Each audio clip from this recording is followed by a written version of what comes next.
Sa mundo ng PBA, hindi talaga nauubos ang mga usap-usapan pagdating sa galaw ng mga players at teams, lalo na kapag may mga balitang posibleng trades o bagong destinasyon ng isang player.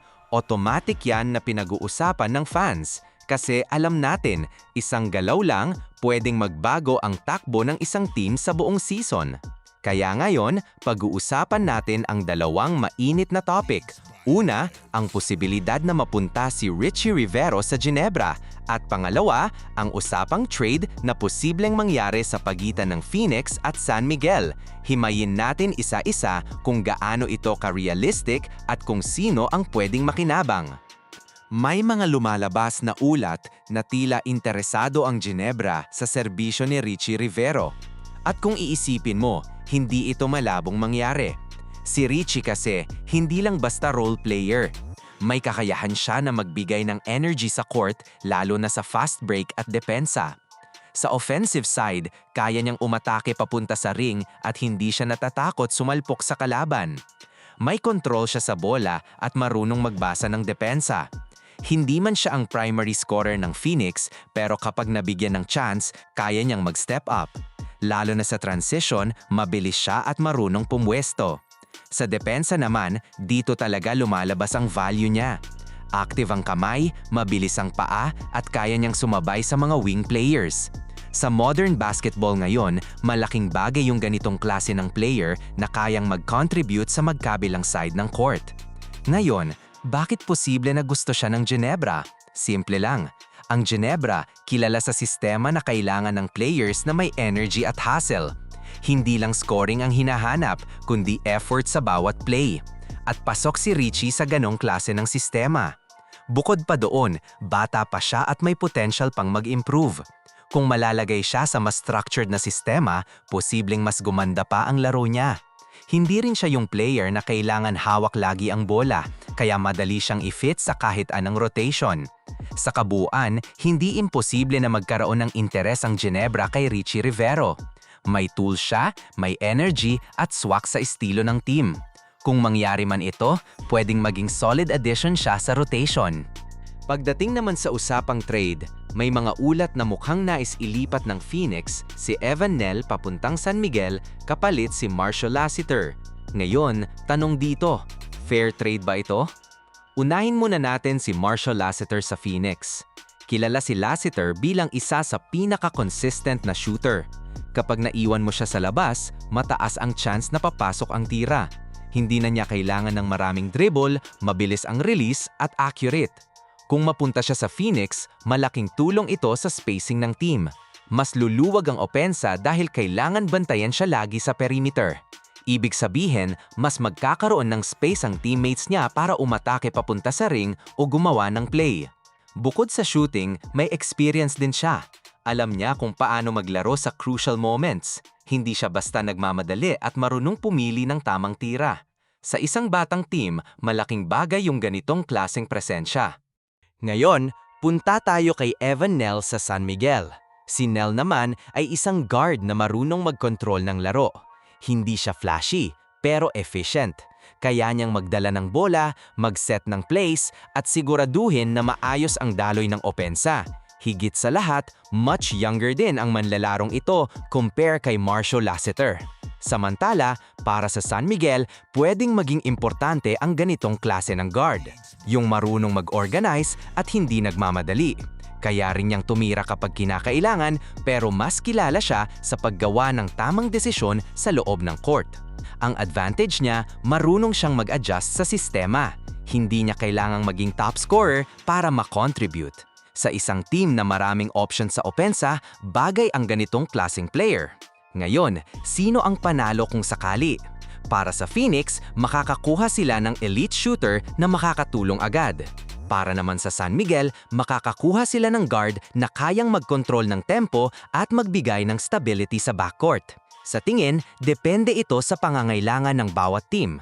Kung kailangan mo ng shooting, lamang ang Phoenix. Kung kailangan mo ng playmaking at control, may edge ang San Miguel. Kaya masasabi na balanced ang trade kung sakali. Sa huli, ang mga ganitong galaw sa PBA ay hindi lang basta dagdag o bawas ng player. malaki ang epekto nito sa chemistry at sistema ng bawat team. Isang tamang piyesa lang pwedeng mag-angat ng buong lineup. Kaya abang-abang lang tayo sa mga susunod na developments. Dahil sa bawat balita, siguradong may pagbabago na pwedeng magbigay ng bagong laban sa liga. Sa mundo ng PBA, hindi talaga nauubos ang mga usap-usapan pagdating sa galaw ng mga players at teams, lalo na kapag may mga balitang posibleng trades o bagong destinasyon ng isang player. Automatic yan na pinag-uusapan ng fans. Kasi alam natin, isang galaw lang pwedeng magbago ang takbo ng isang team sa buong season. Kaya ngayon, pag-uusapan natin ang dalawang mainit na topic. Una, ang posibilidad na mapunta si Richie Rivero sa Ginebra. At pangalawa, ang usapang trade na posibleng mangyari sa pagitan ng Phoenix at San Miguel. Himayin natin isa-isa kung gaano ito ka-realistic at kung sino ang pwedeng makinabang. May mga lumalabas na ulat na tila interesado ang Ginebra sa serbisyo ni Richie Rivero. At kung iisipin mo, hindi ito malabong mangyari. Si Richie kasi hindi lang basta role player.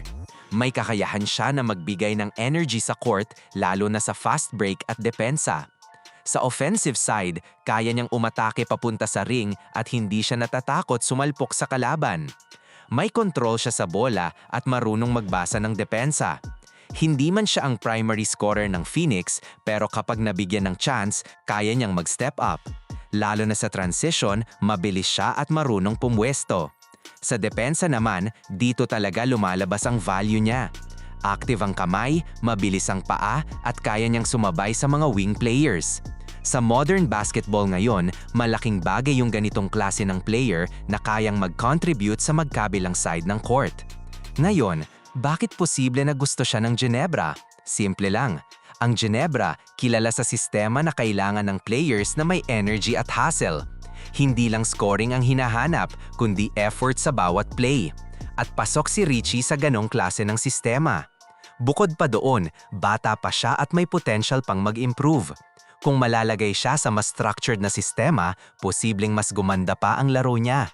Hindi rin siya yung player na kailangan hawak lagi ang bola, kaya madali siyang i-fit sa kahit anong rotation.